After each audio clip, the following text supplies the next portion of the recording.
Well, that was quick. I said we'll start in 3 minutes, and 2 minutes later, everybody's seated and quiet. Eager. Well, I am eager. I will tell you, I have been waiting for this day for months now, looking forward to it, counting the days where I could introduce you to a good friend of mine, Byron Johnson, and where there's going to be an announcement a little bit later. Byron is someone who, for those of you in this world of the intersection of faith and academia, already know Byron, but I don't want to take the entire time that it would take for his presentation to really introduce all of the things that he is and does.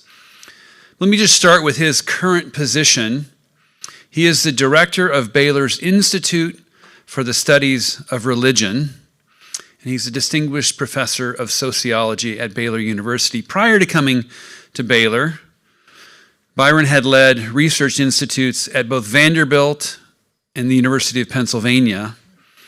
About a little bit less than 2 decades ago, Baylor enticed him to come down and lend his talents to this very new center that he formed that really brings together scholars from all over the world to study the impact of Christian faith on human flourishing, on the common good, on society at large. Byron is the author of more than 200 journal articles, monographs, and books. 5 recent books are called More God, Less Crime, The Angola Prison Seminary. I highly encourage you to read this one. All of them, but this one in particular. The Quest for Purpose, The Restorative Prison, and Objective Religion. My path crossed Byron's about 6 years ago when I was introduced to him while I was out at Baylor University meeting with some folks and doing a little bit of speaking. I will tell you that from the moment we met, I knew that we were kindred spirits and really cared about the same things. A deep and abiding faith in God and a desire to follow his son, Jesus Christ. And to do so in an academic university environment that taught students but also illuminated the scholarly enterprise with the impact of faith.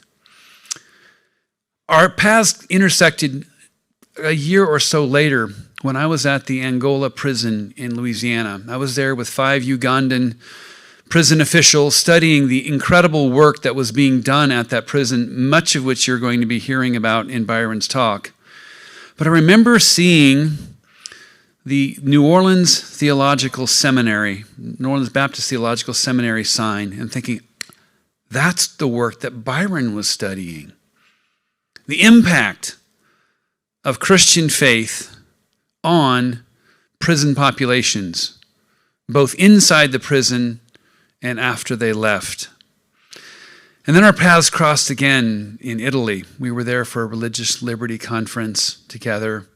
And then here, shortly after I was named, we held that same religious liberty conference at Pepperdine, and our paths crossed again. And then about a year ago, we started dreaming together of how we could work together to advance the kingdom, to advance the knowledge of the impact of faith on people's lives. Then about 6 months ago, the process began of trying to think through what this might look like. So I'm not going to tell you exactly yet. That's a job for Jay Brewster after Byron talks about 2 really important particular projects he's worked on or is working on in a larger realm of studies that he's done on the impact of Christian faith on the world. But what I also want to tell you is you can see his work firsthand if you go to the Museum of the Bible. If you go to the 2nd floor of the Museum of the Bible, the impact of the Bible in America, that directed, designed, curated by Byron Johnson. And so you're going to hear a little bit about a lot. There's a whole lot more if you want to read about. And then Jay will have an announcement, and then Byron, Jay, and I will have a conversation about next steps here at Pepperdine. And we'll invite you into that conversation as well. So please join me in welcoming Byron Johnson to the podium.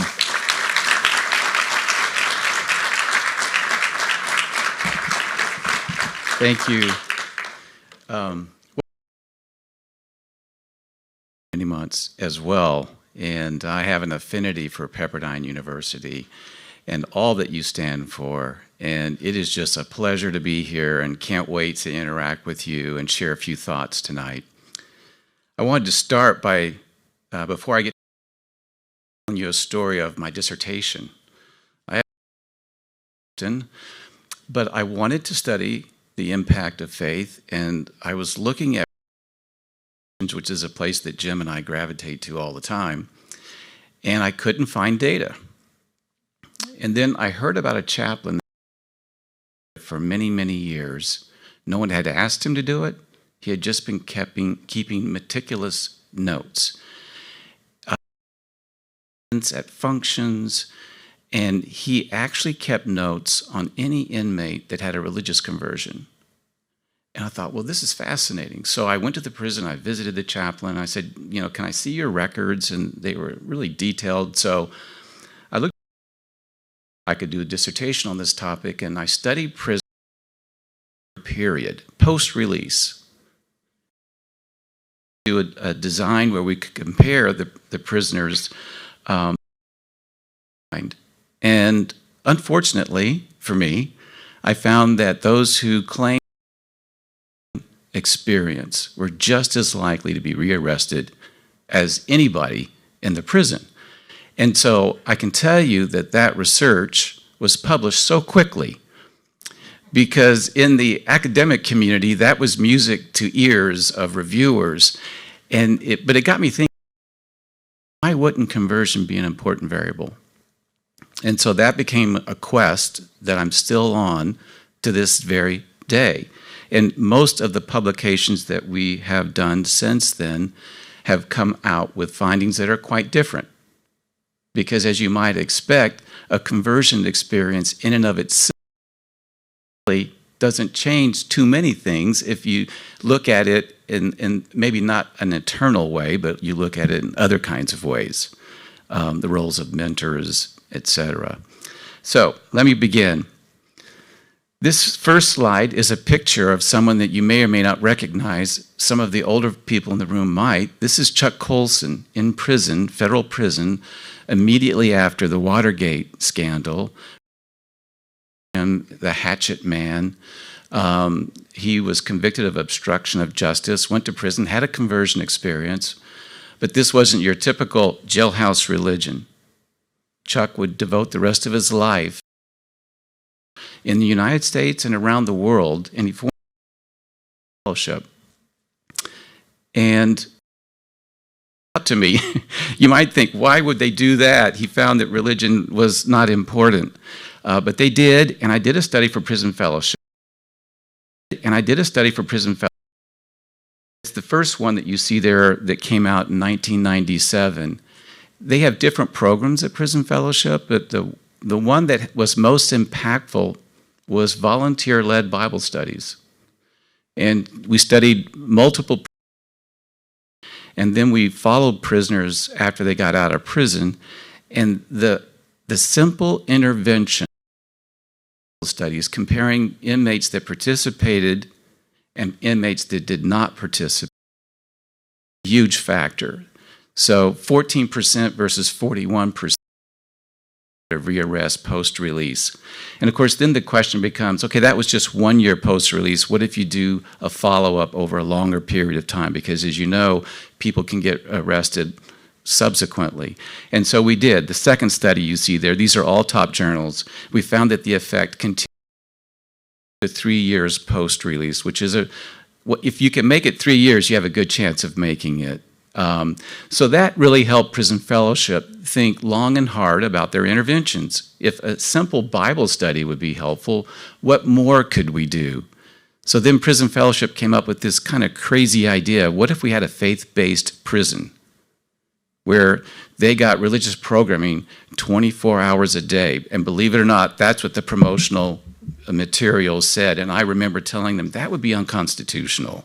That would be cruel and unusual punishment to do programming like that. But they did come up with this idea of a faith-based prison that would have all kinds of other programs attached to it. but it would be infused with Christian principles and study of Scripture. They approached 11 governors in the U.S., and they all said, we're not interested in such a thing, until they came to Texas.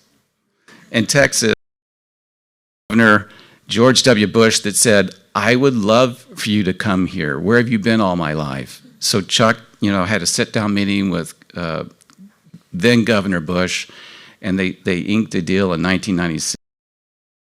The Carroll Vance Unit, some of you may be familiar with it. It's right outside of Houston, was where the prison was located, and they decided what we'll do is we'll cut the prison in half, theoretically, and half the prison will be faith-based, and half will be general population.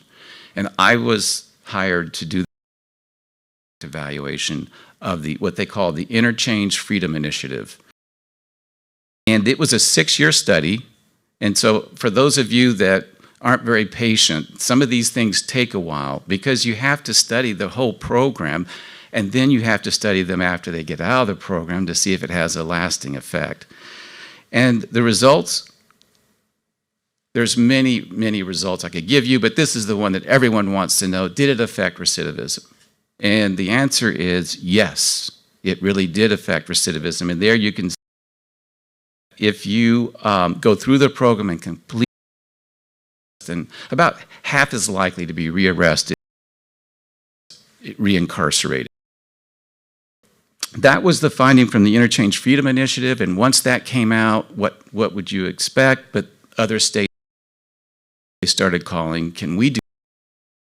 Say about the Texas experiment, it was Chuck's idea to keep the two sides of the prison separate because he didn't want the general population to contaminate the good work going on the faith-based side. But what happened after like a month, inmates were secretly going from the faith-based side into the general population, and were doing Bible studies with them and baptizing inmates. I don't know how you do that covertly, but that's what happened. And so eventually the whole prison became a faith-based prison. After that, we did a study in Iowa. Results even more compelling than what we found in Texas, and this is what the results look like. And if we had more inmates that went through a bigger time period, and you can see that the likelihood of arrest or reconviction or reincarceration or reincarceration down in this study. And then we thought, what if we did some kind of a cost-benefit analysis? You reduce recidivism. What does that mean in terms that people might actually understand? And so there, if you look at that, each participant in the state of Minnesota about $8,300 as a result of not being reincarcerated and being gainfully employed in taxes. The other study I was going to mention, the Prison Entrepreneurship Program. Some of you may have heard about this. This may be the most innovative study or program that I know of. This is where business executives go in and take inmates and help them develop a business plan so they can start their own businesses. As you can imagine, the most difficult thing for prisoners is to find employment. For a lot of them, just getting a driver's license is difficult. So transportation, housing, because they're convicted felons. It's something that kind of haunts. In this particular case, they help them start their own businesses. I mean, this is kind of a complete paradigm shift. And then when they get a business plan, those business plans are scored by college students in business schools all across the country. So a number of the Ivy League schools participate in the Prison Entrepreneurship Program. And as you might expect, it's an incredible return on investment.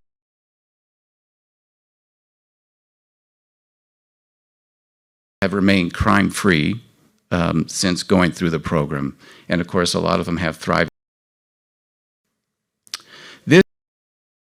I'm not going to talk about these, but the one thing that we consistently find is a protective factor. You're much less likely to abuse alcohol and drugs if you are in the first place. So there's this huge protective factor that we find in in study after study after study. But it's not just that. It's the other side of the equation. It helps people do the right kind of things, make the right kind of decisions. Pro-social side, why are people generous? Why do people help other people? Why do they serve other people? These are acts of kindness that some people will call. We call them pro-social behavior. So religion is both protective and it's also pro-social. Two powerful things. And then these are just a series of studies. I'm sorry for the squinting there that you would need to see that, but we've had a lot of fun just producing study after study on these things. And so when I was in graduate era, there were next to no studies on these topics. And now there are not just hundreds, but and we've had a good hand in producing a number of them. This particular book in 2011 summarized a bunch of that research. I'm really proud of it because one of your own, James Q. Wilson, reviewed this book in the Wall Street Journal, which he did me a big favor by doing that because it's James. And so I thought I'd mention that. Now, the Angola story that Jim mentioned, for those of you that don't know about this, this is the Louisiana State Penitentiary, Angola. Angola is an 18,000-acre former plantation farm. The slaves that were brought from Angola, Africa, came here. This is located in a remote area. It's not the end of the world, but you can see it from there. Kind of swamp infested. It looks rather scenic. It's really a place that has a horrible track record, kind of known as the most punitive, most corrupt, incredibly violent, 6,300 maximum security prison in America. And in 1995, a warden went there and said, how am I going to run this place? They don't give you enough money to run it. If I'm going to survive here, I need a new idea. And that idea was to start a Bible college in the prison. And as Jim said, they pitched this idea to the New Orleans Baptist Theological Seminary. They said, we like the idea. Let us think on it. Let us think on it. They launched the seminary in 1995. Most wardens, by the way, move around about every 2 years. But Burl Cain would stay there for 20 years. That, too, is unbelievable history. And it really did turn the prison around. And in 2012, Burl Cain, he said, look, I need some help here. I'm not getting the respect that we're due. Why don't people think what we're doing is reduce suicide? Violence is down. Inmates are getting. And I said, well, really, you have all these. But as we say, the plural of anecdote is not data. We actually need to come in here and do a study that would take some time and follow people over time to make the case that I think you. How long would something like that take? And I said, years. 5 years, a team of 5 researchers. We went and basically camped out there for weeks and weeks at a time. And my wife is here somewhere. I injured my shoulder on one of the first visits, and the doctor said I couldn't lift a suitcase for a few weeks, so I had the pleasure of sleeping in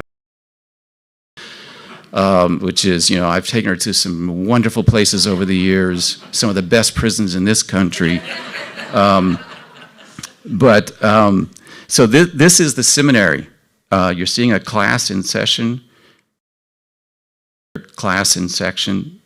And, we would go to classes. We would listen to the classes. I know some people think, yeah, it's inmates. What's going on here? Some of the most incredible, deep theological discussions taking place in these classes. By the way, these guys, almost all of them are serving life. without parole. So they're all going to die there, which is an intriguing thing because so many people think skeptically they're in this for some other motive. It certainly isn't. It was serving 10 consecutive. I think that was serving 10 consecutive. I mean, it's not done it, but and to run consecutively. So this is the library in the seminary. But the one thing that we weren't told, we went there basically to do a study of the seminary. Can the seminary change that whole ugly prison? When we got there, we found out that there were ministers in the prison. This is an inmate minister who is a pastor of a church, and you see he's here preaching. They have entire churches there. And we thought, well, this is fascinating. So we started in the prison, and as you might expect, or might not expect, even though it's maximum security, if your families are willing to travel there, your families can worship in the church with you, and a number of the correctional employees attend the church, or a church is, more than one church. And so they're being ministered to by a prisoner serving life. And there used to be a day and age where would come in and preach, like Franklin Graham and others, by the way. The Graham family has strong ties to Angola, but now they don't really allow that anymore because the outsiders cannot preach anywhere nearly as effective as the inmates can preach. Seriously. So we started looking at this. This is another guy serving life, a pastor. And that ID card, you're wondering, why are you showing us that? This ID card allows this person to go anywhere in the prison to minister to inmates. So they have sidewalk counseling, death row counseling, because anyone in Louisiana that's put to death, it happens at Angola. Most of their family members, they die. They can't go to the funeral. So these men, and if the correctional officers try to prevent that, they themselves are in deep trouble. Have this is a special thing.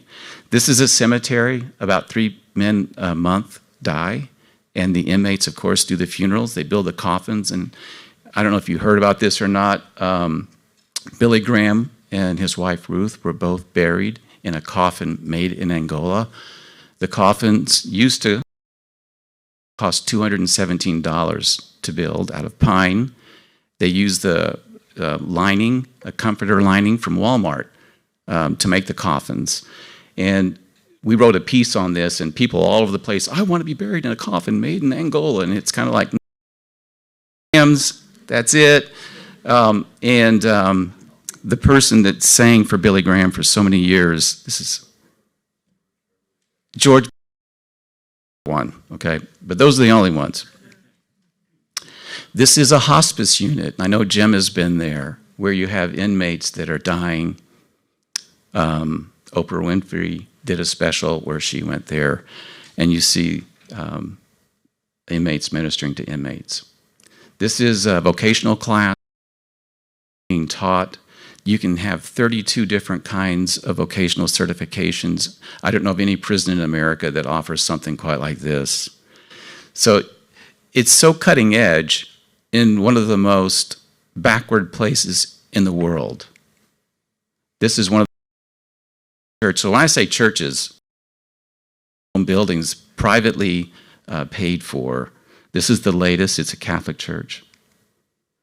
This is just one of their plaques. These are inmate ministers that have gone to other prisons in Louisiana. They've been transferred, and so now they're trying to, well, you can see it, they're missionaries. But most of the guys will stay there at Angola. Except for these guys. These guys are all serving life, except for one of them there. And when Burl Cain left Louisiana, Mississippi hired him recently to be commissioner, which is really unusual considering he's about 80. And these guys are all as chaplains. They had to get to make this possible because they're convicted felons. It's just kind of a remarkable story. really. This is the book that Jim mentioned on Angola. It's the largest study ever done in a prison that looks at religion. This one, I won't talk long, but this is a new study that we've done for the American Bible Society on their trauma healing program. And some of you may know this, for many years, the American Bible Society has had this program, but it's with catastrophe, genocide. How do you gospel's never been before, and introduce people to the Bible? You do it through storytelling. And so they've had success, they believe. It's never been. But someone said, inmates have trauma. Why don't we try it with prisoners? So they reached out to us. We did a study in Richmond, Virginia. Guess what? Effect in terms of reducing post-traumatic stress in inmates and increasing prosocial behavior at the same time. So another study that I don't have enough time to talk about. So Prison Fellowship, you've heard of them. Then Prison Fellowship International is the wing of Prison Fellowship that goes to other countries. And so we're now in the middle of several studies in South Africa and Colombia. And we're studying something called the Prisoner's Journey, which is a faith-based program based on the book of Mark. And we're looking at several prisons in Colombia. Here you can see these two prisons. And then we're looking at prisons. And I'm just going to give you some of the early findings. I've tried to keep all the presentation, but this is a model. Don't you think it's pretty? I do. So one of the things that we try to do is to figure how can these programs affect participation in the program called the Prisoner's Journey is designed for inmates through the Bible and to the possibility of a transformative relationship through Jesus Christ. So we measure religiosity, how often they participate in religious events, how often they pray, etc. And so you can see a model. And then would that affect something called identity transformation? This is what we've been studying for the believe in something called identity transformation, but up until recently, religion wasn't a part of that equation, and so we've plugged it in. And so what we find when we've studied this, I'll just skip to the model, we find evidence that every one of the relationships is significant. So these are a host of indirect relationships. The only one that we didn't find was the bottom one there between crystallization of discontent. And what does that mean? That means I'm tired of what I've been and I want to start a new path. And so you see the virtues, forgiveness, accountability, self-control. These are things that the Templeton Foundation is really interested in, and we've been studying them. And then a sense of meaning and purpose in life. So when you look at this, religiosity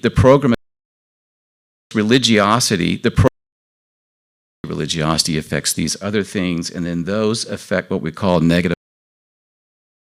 A lot of prisoners commit suicide, and then there are violence in the prison. And so we didn't. There's a long reason why that wasn't the case, that one indirect relationship at the bottom.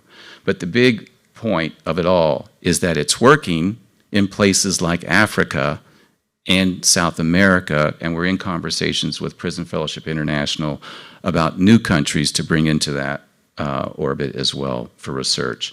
I'll just skip through this real quick. This is just an article in Christianity Today. One of the things that we try to do beyond doing articles published in journals that nobody reads. We know that, except for a few eggheads like ourselves. So we try to publish it in outlets that real people would read, like Christianity, or op-eds in the Wall Street Journal and the like. I just threw this in here. Any of you might be interested. Was a feature piece in The Economist from almost 4 years ago looking at MS-13 gang members in El Salvador. MS-13, they're everywhere now. All urban areas are having to deal with this, but El Salvador is somewhat the hub, the home of this. And there has been this story that there has been revival in the jails of El Salvador, so much so that The Economist went down there to investigate, And what's happening is that churches have infiltrated these dark places, and it's the only way to get out of MS-13 alive is to have some kind of a serious conversion experience, because if you try to get out of it otherwise, they'll kill you. But you have to be sincere. If you're not sincere, they'll kill you. So this is all very fascinating. We need to do research there, and so we've talked about it. We had a proposal. My wife said, you're not going to El Salvador to study MS-13. But I put it up there for a reason. It still needs to happen, and who knows, maybe that will still happen. This is our most recent book a few months back.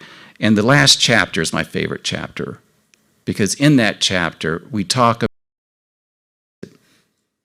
that society at large can learn from prisoners to help us flourish.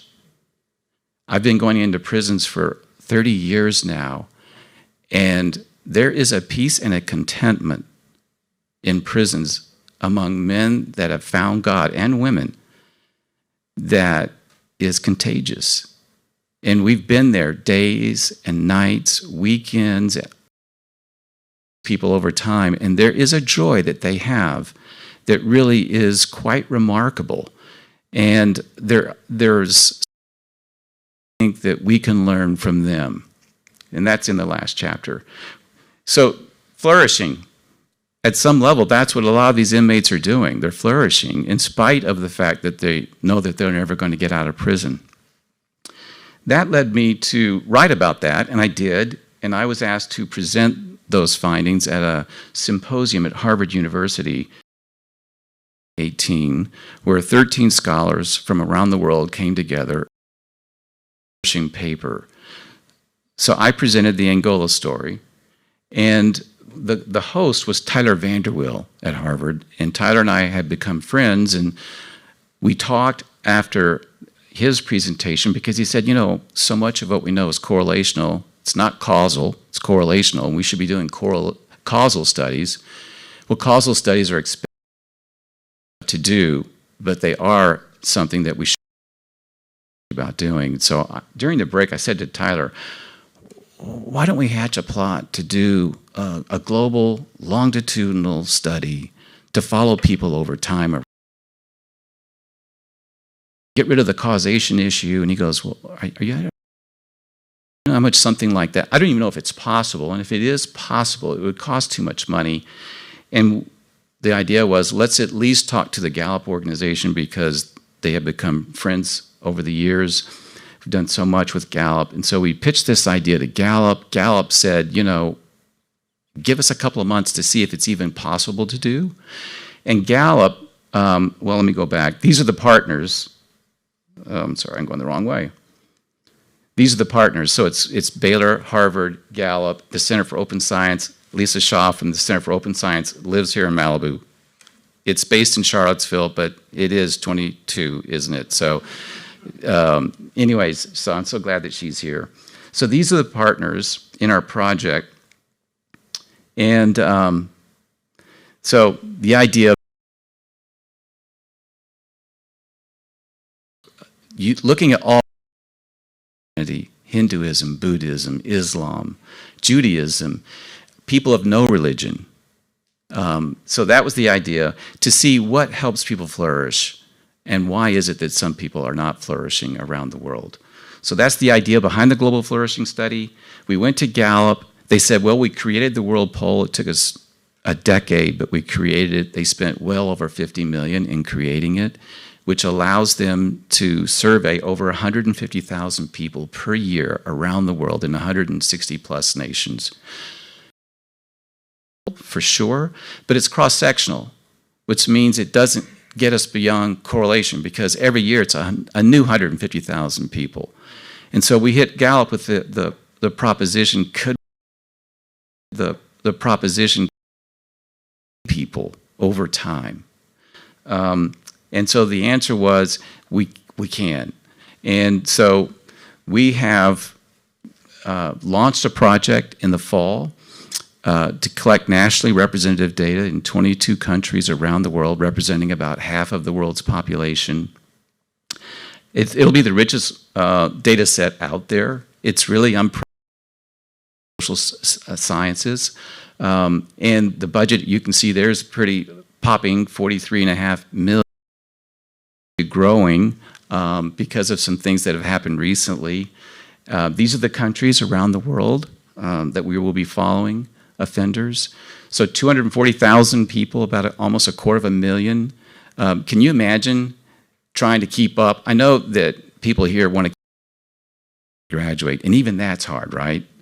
This is the U.S., but we're talking about some unusual countries here. In India, we have 11 languages that we are translating our survey into, and in going into some of the most remote villages. So it's a mammoth undertaking. I'm going to go fast now.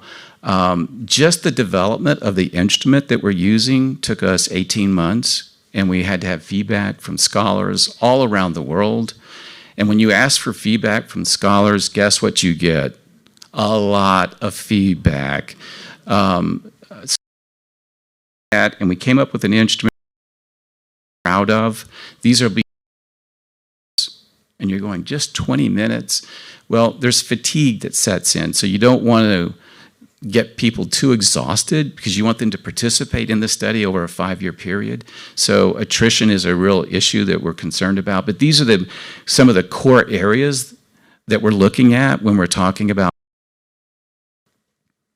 And we want to ask these, questions like this. You've heard this before.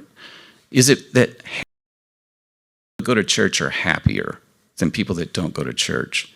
But is that because happy people go to church? Or does going to church make people happy?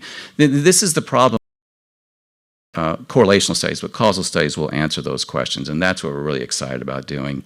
And so these are areas that you see that we'll be looking at in this project. The Center for Open Science, Lisa Shaw is here with us tonight, is going to be an enormous asset for this project because it is an open access data source. So this means everyone in the world, theoretically, will have access to this data as soon as we do. That really is kind of unprecedented, especially of a project of this magnitude. So we're really thrilled to have them as a partner, managing the data, and so much more. And then there is a huge marketing strategy for that Templeton wants to give us a significant second grant to multiple documentary features over the next 5 years. It's really a great for us to celebrate something like that. There's tons of possibilities. I won't go into all of them. But new countries likely will come in. United Arab Emirates are just 3 recent countries that have been asking, how can we be a part of this study? So it will almost certainly increase. But of course, there'll be a price tag for bringing new countries on board, as you might expect. So this is just some websites that you can go to learn more about that. But I'm going to stop. Thank you for listening, and we're going to now have a discussion. Jay?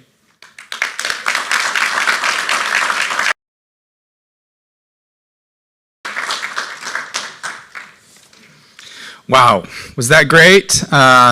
Just a wonderful presentation. Byron, I just want to express my gratitude to you for your partnership that we're already beginning to discuss. The scholarly application of those skill set that you defined to questions of faith and impact in the world in which we live is just exciting and just tremendous. I want to thank everyone who's here tonight. I want to thank you for being here. I want to make an announcement just about Pepperdine's partnership with Byron, Pepperdine's goal to integrate key components of this work to the scholarly life of Pepperdine University. And then after that announcement, we'll have some time to discuss that partnership. So we welcome those. So tonight, Pepperdine announces the establishment of the Center for Faith and the Common Good that will be hosted here on our campus.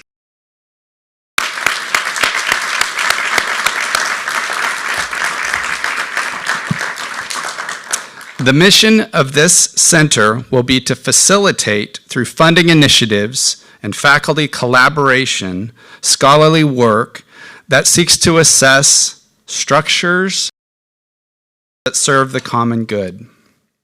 Much you can anticipate from what's been discussed tonight. Pepperdine will host this research-focused center through a partnership of Pepperdine scholars working in collaboration with scholars from other institutions.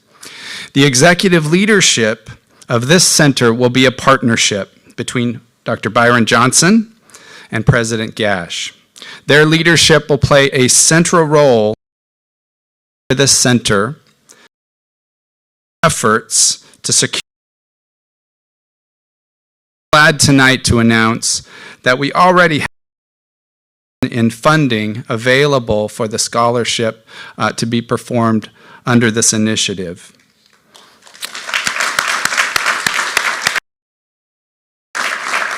I won't talk about the target.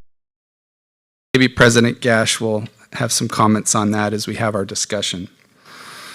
The academic director of this institute will be Vice Provost Dr. Lee Katz.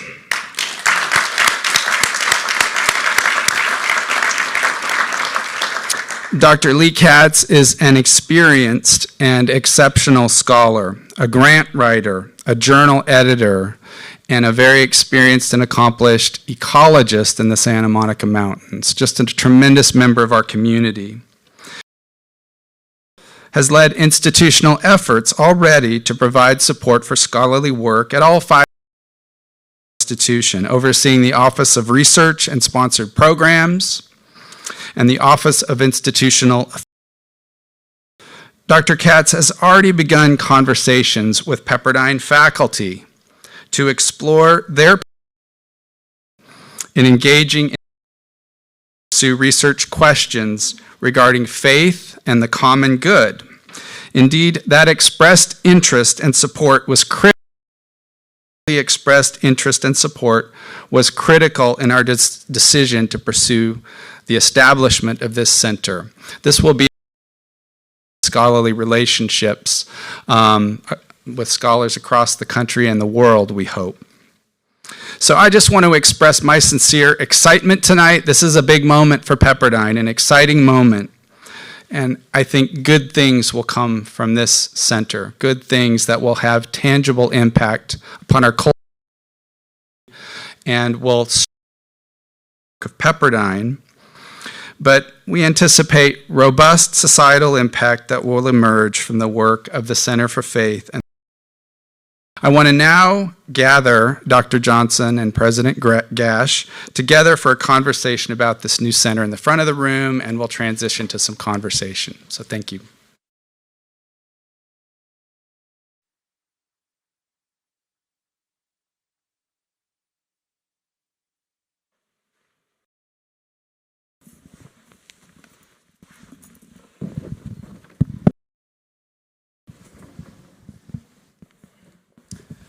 I just want to let you know that there will be time for you to ask questions as well. So I apologize that we're going to have a bit of a conversation before you get to ask your questions, but we have some things to talk about. And I want to begin to Ash to jump in and offer a vision, his vision for this center, and perhaps Dr. Johnson will follow up with some comments of his own. President Gash? Thanks, Jay, and thank you all for coming tonight. The vision for this center is to position Pepperdine in the middle, at the center, at the forefront of the study of the impact. I remember being in Florence, Italy, I want to say, how long ago, maybe 8 years ago or so, 7 years ago or so, for one of these faculty members get to go on with colleagues at Pepperdine. And I remember part of the assignment in advance of that was given by Dr. Cindy Miller-Perrin, really writing our vocational stories and about how the impact of our faith, the impact that our faith had on our careers. And then, as I was thinking through, my kids have taken Dr. Elizabeth Mancuso's her study of the intersection of psychology and faith, and then Dr. Christina Gibson of the business school, her studies on the impact of faith, and particularly in prisons. And I look across so many believers, so many people who are trying to integrate activities and show the impact. And I thought, wow, what an opportunity to take the 5 schools, bring them together around a common purpose, and have an impact on the world. And to have a colleague that I already knew who was deep into this work, world-renowned for this work, to be interested in being a partner with Pepperdine to help us launch this. And we'll talk about the first 3 studies of many to come that are already going to be, well, we've already got them funded, and we've got the researchers and now the collaborators. In this to bring students into the research of faculty members who are going to be working with faculty members and other researchers from around the country and around the world, deep into these intersections. But then to also ensure that our law school's Religious Liberty Institute, newly founded clinic, that's going to be providing legal support. It's a partnership between the Jones Day law firm, the Beckett Fund, and Pepperdine University, really ensuring that we're providing legal support for people who are exercising their faith, and to be able to assist in some of the legal challenges that some prisons face with respect to the use of faith in prisons. And then our School of Public Policy. Fortunately for Pepperdine, Baylor doesn't have a School of Public Policy, but to be able to use the resources we have at our School of Public Policy in order to influence state and local legislators as they make decisions like Texas did and others have made. It's really a combination of the entire university around something that really matters to us, the faith and its impact on the world through excellent scholarship. And so that's the vision for this. Right now, we're mixing the ingredients for this concrete. We haven't poured the foundation. We're eager for the Pepperdine faculty to be involved in deciding what this looks like, but we know what the ingredients are, at least initially, to pour this foundation for. It's incredible research, and so I'm thrilled to be part of this. I am not has the time to be involved in this research, and so I will be a cheerleader, a fundraiser, and an advocate for this program. But as Jay said, Dr. Lee Katz will be the academic director. Wow, I too this work, and talking to Jim and talking to Jay and Lee and others here, you have things that are so valuable. So many talented faculty members that we're actually going to be talking to months and strategizing about possibilities. I want to be a cheerleader too. I want to do whatever I can to help. It's important to me, and I just think Pepperdine is so positioned with your DC presence. That's so strategic. And I think there's so much that you can do as a university, and I want to help in any way that I can. I think there's going to be another announcement too in just a second that will make this a little bit clearer to you how I plan to do that. So I couldn't be more excited, and the support of the administration in this game is so important. Our world is struggling. You don't have to look at Ukraine and Russia. You can just look on almost any urban center. We have major issues that need addressing, and we can't expect that the government will do it all. We have faith to do it all, but you know what? People of faith can be a big part of it, and we can partner in ways that are strategic to help the world be a better place. How can we help people flourish?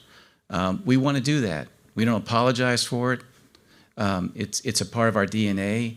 And I just want to lend my hand to it, and I couldn't be more excited to be a part of what you're doing here. The Sudro Global Justice Program will also be a partner in this as we bring global some of these studies, and Cameron McCollum, who's the director of that Sudro Global Justice Institute, will be the operations director working closely with Lee.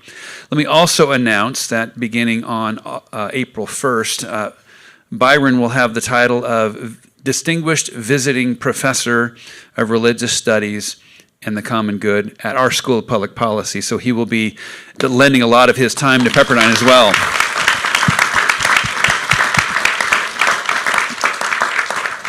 And yes, the answer is we are trying to get him to release his hold on Baylor. But give us a little bit of time. There's 9 grandkids that we've got to worry about relocating first. Careful, this is live on Zoom. Linda is watching. Sorry, Linda. President of Baylor.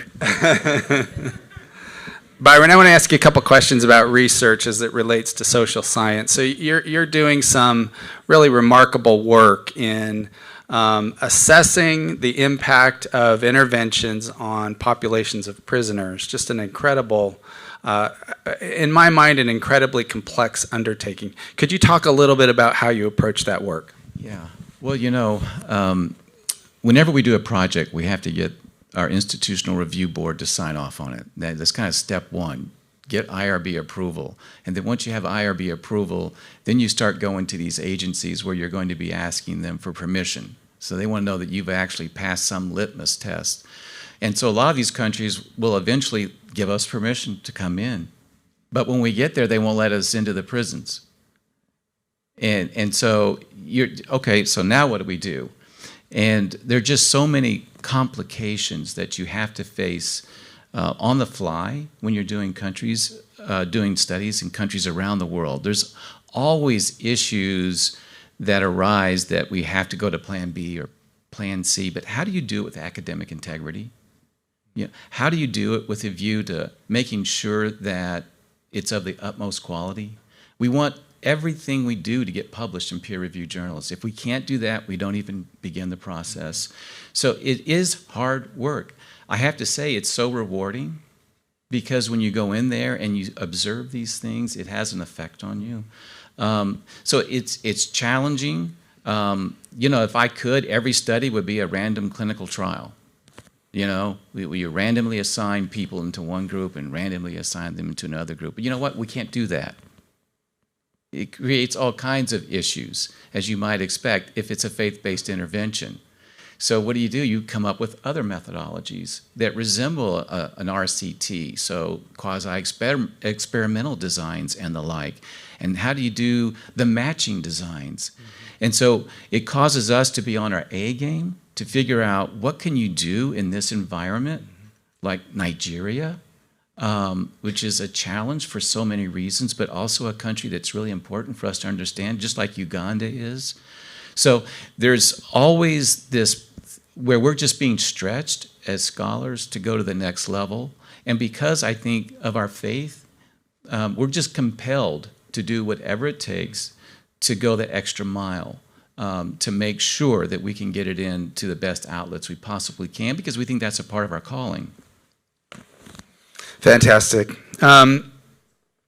I just sense a follow-up to this would be just, could you talk a bit about publishing? So I sense there might be some pushback at times when you add the word faith-based to these assessments. But at the same time, you have these, just extraordinary data sets. Could you talk a little bit about that challenge? Yeah, I remember my mentor, David Larson, once said to me, because you get papers reviewed and you get these ridiculous reviews back. And he said, I've got a whole stack of FLRs. FLRs, funny-looking reviews. This is what you get when you do a study on religion. But that's just an additional challenge because so many of the reviewers come from a background of not just being a-religious, some of them are quite hostile. And I remember early on, I had a study that we did, and the findings are pretty compelling. I submitted it to the top journal. I got one positive review, one kind of positive review, somewhat mixed, and one horrible review. And the horrible review said, I sniff that there's something going on here, that there's bias. And So how do you address a sniff? And so my mentor said to me, call the editor. I go, like the editor of the journal? He goes, yeah, just call him. I go, I can't do that. He goes, yeah, you can. You can call the editor. So I called the editor of the journal, and I said, I'm really frustrated. We did everything the reviewers asked, and it still got a rejection, even though we answered every criticism. And he said, can I be honest with you? He said, the person that's dead set against it is a heavyweight. And so we're just going to go with the heavyweight. And I said, this is where prayer helps. Just like that, I said, I have a great idea. Why don't you let this heavyweight respond in writing about the paper, publish it, and let them trash it, but let me have a rebuttal. And he goes, oh, I kind of like that idea. And I go, and can I tell you my rebuttal? So I outlined my rebuttal. And he goes, let me get back to you. So he called me back the next day. He's taken back all of his comments. We're going to publish it straight out. And so I called his bluff. And I actually showed that the bias almost certainly was in the opposite direction. So the findings were being presented about as conservatively as they could be. So I just think that this is where I think we need to do our homework and be willing to go the extra mile instead of just saying, it's a rejection, and we toss it. And so, that too, now that a mentor taught me these kinds of things, that's a part of what I hope we can do here. How can we help scholars be much more effective in getting published? Because at the end of the day, we want them to be successful too. What a great story. Wow. I love that. So this center is to be hosted by Pepperdine. So this is really something that will emerge from Pepperdine's community, and we're excited about that. And we're just beginning to cast a vision for that and are excited about faculty partnership in that. Can you comment a bit about how Pepperdine can host these collaborative efforts, the likelihood of attracting scholars from other institutions, just the heavy lift regarding building those collaborations? You're in Malibu. I've recruited some heavyweights to Waco. I just feel like it's all about mission. When I was at the University of Pennsylvania and Baylor was recruiting me, I said, I'm flattered, but I really have no interest in coming. And they said, but listen to our mission. And they spelled out the mission, and then they said, would you just pray on that? What are you supposed to say?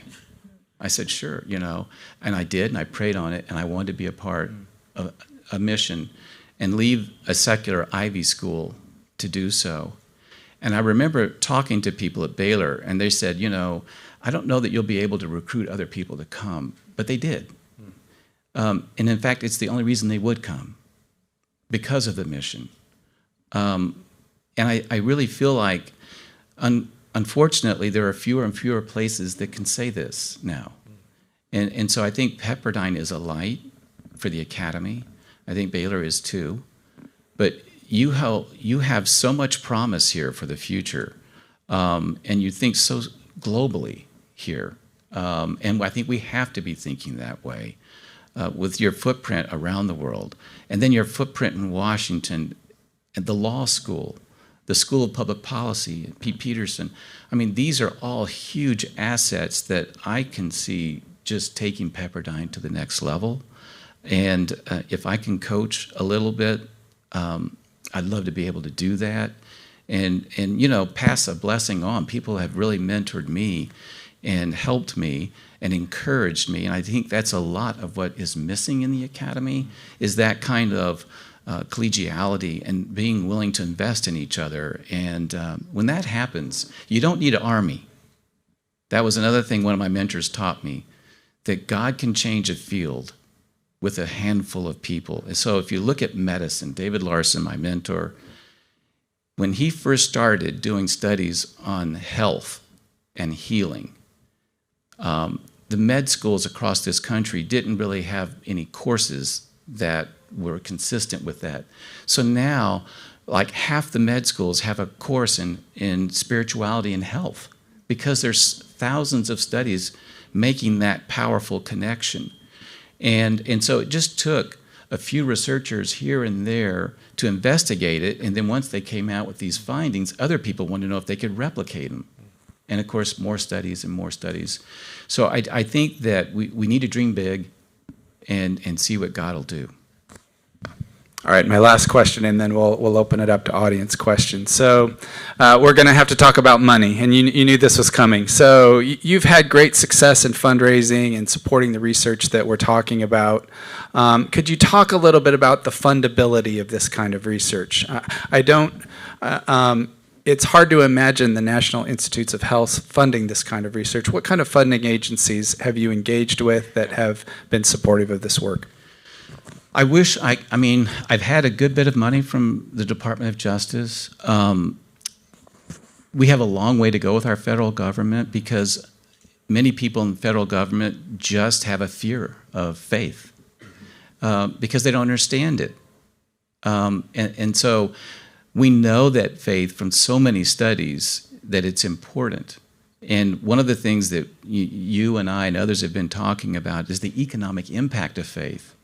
As soon as we can maybe help people understand more clearly that faith probably affects our national economy by over $1.2 trillion a year. Can you imagine a society without it? Where would we be without faith? Where would we be without houses of worship? It's a scary thought. So I think that agencies have been slow on the uptick. That's why we've had to rely, unfortunately, on private foundations. The good news is private foundations seem to work much quicker in the funding cycle and at more significant levels than the federal government. But it shouldn't be the case. The federal government should want to know if religion is effective and how we can be more effective in addressing social problems. It's like faith-based drug treatment programs, suicide prevention, homelessness. These are all issues that have huge economic impact on our society. So I do think that foundations will rally behind it. And I do think that individual donors, that if you just watch, you can see things crumbling and that they need to be addressed. So I think if we pitch it in the right way, that people will be willing to rally behind it and fund it.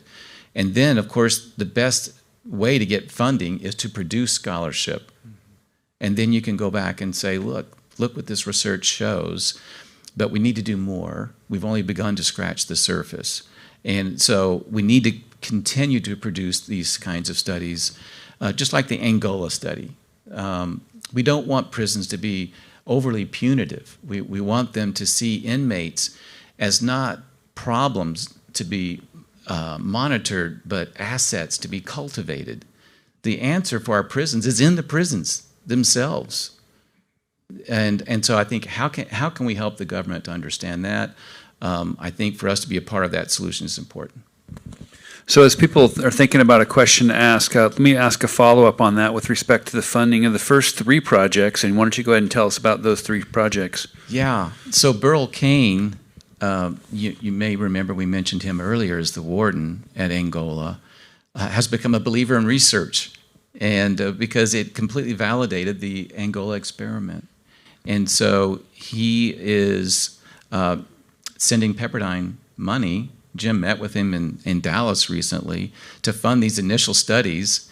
And so one of them is going to be a replication of the Angola experiment at Parchman, which is the other prison in America that's also been known as the most violent, also built on a former plantation in Parchman, Mississippi.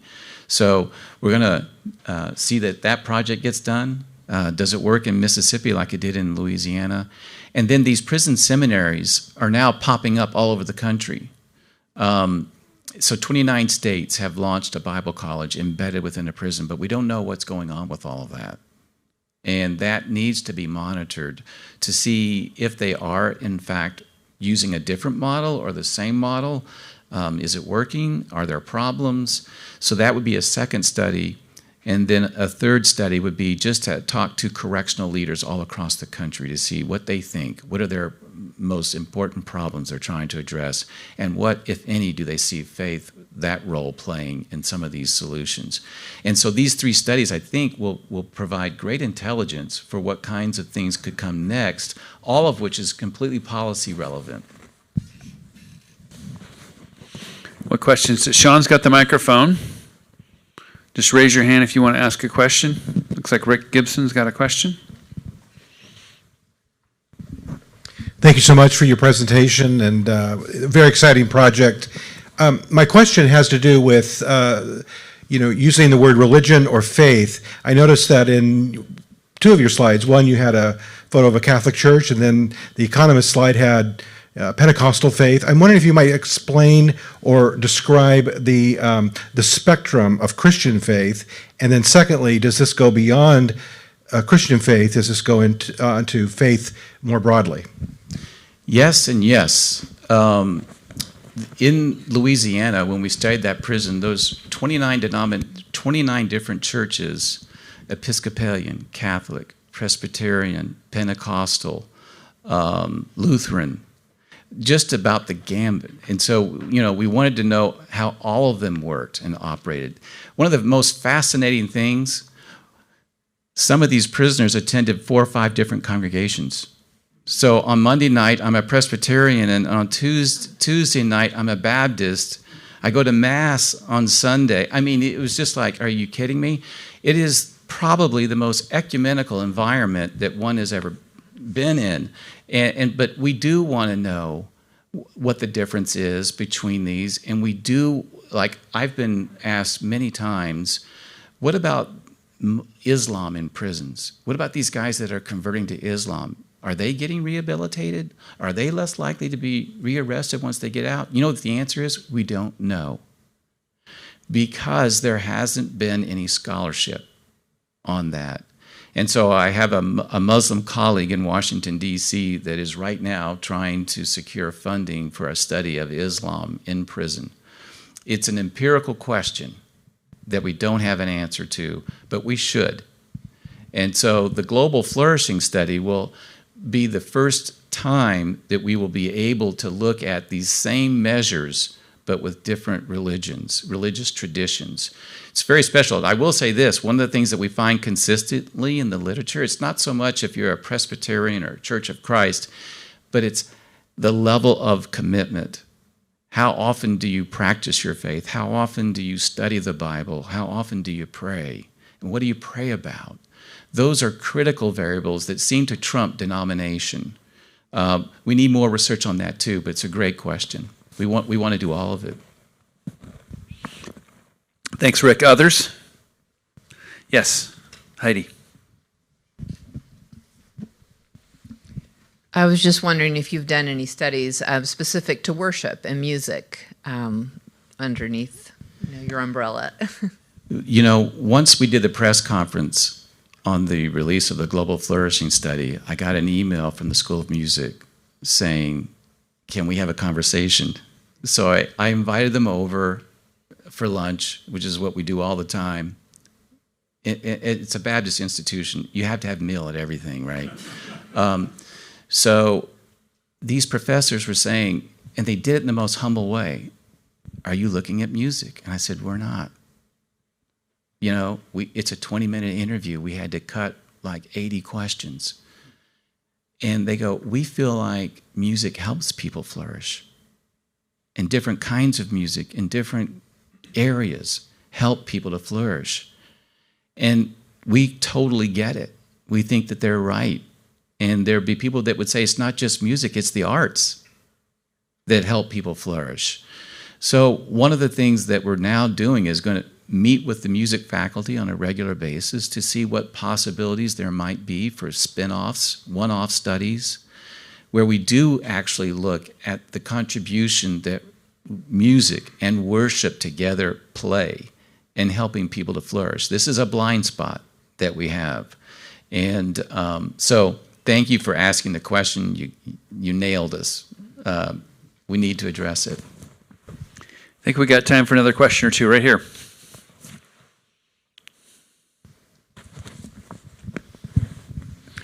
Thank you for an inspiring evening.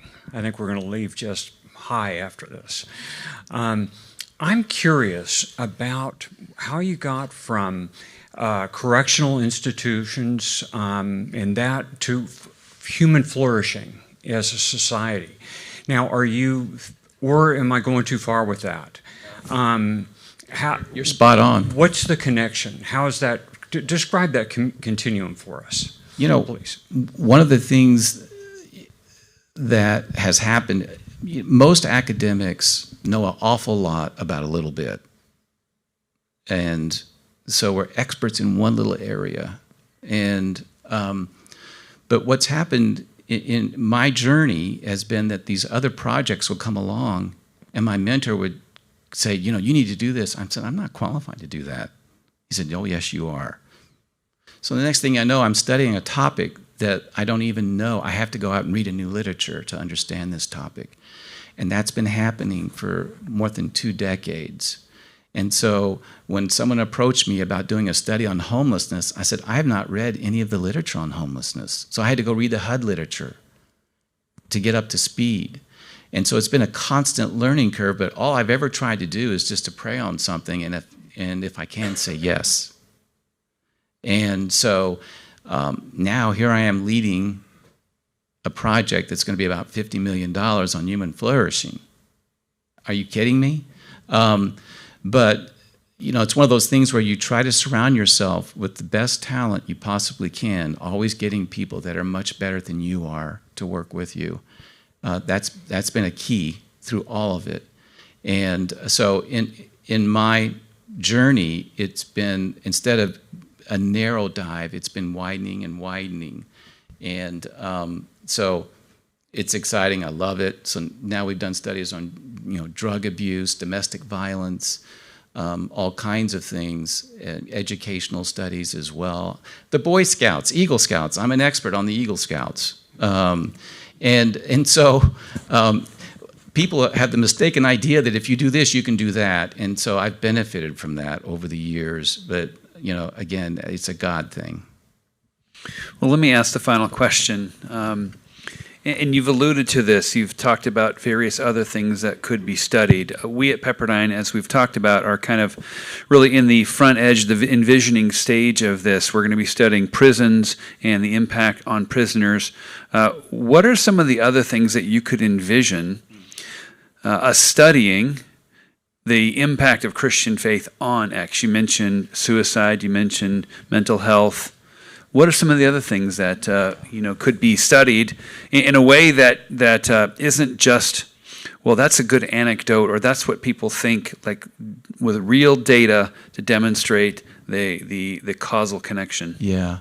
Well, you and I were talking about this, I think, yesterday or the day before. You've heard the expression depths of despair. Well, there's a new term. It's called deaths of despair. And this is the dramatic rise in suicides and drug and alcohol deaths over the last 30 years. It's unbelievable. And no one knows what to do about it. And it's just continuing. The trajectory is so disturbing. I think that based on what we know now, faith is a protective factor for all those deaths of despair. But what are we doing to help congregations? I mean, one of the things that I could imagine happening is not only helping people on Capitol Hill know what some of the most effective remedies are, but what if we could communicate more clearly to congregations? How can we help congregations that are, suffering with problems that people in the real world have? When I was raised, if you had problems, you just kept it quiet. But we need support groups, and we're doing better, but we can do so much better. And I think if there's a way in which we can do academic speak, but we can also translate it into ways that people will get in the pews and be a service to congregations all across, I think that would be wonderful right there. But there's just so many topics. We mentioned foster care and adoption.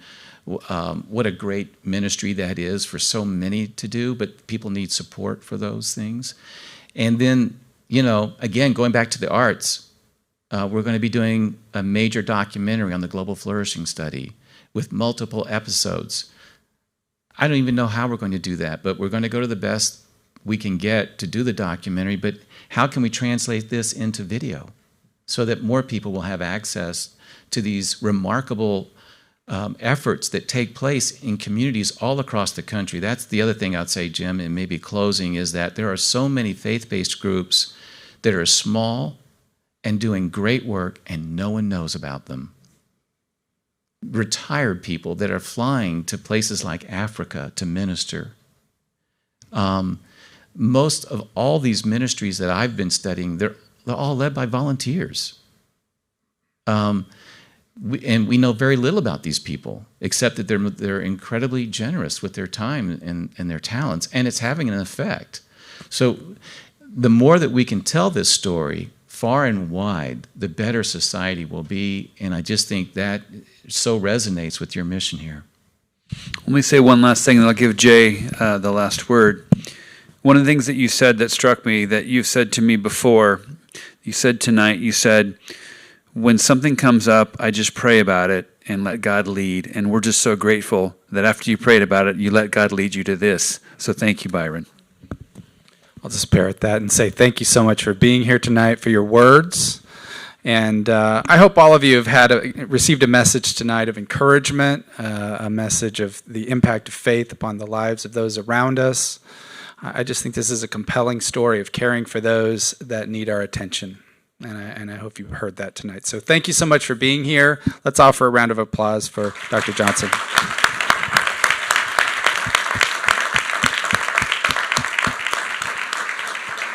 I would invite you up if you'd like to talk with Dr. Johnson or President Gash or myself. We would welcome that. Thank you.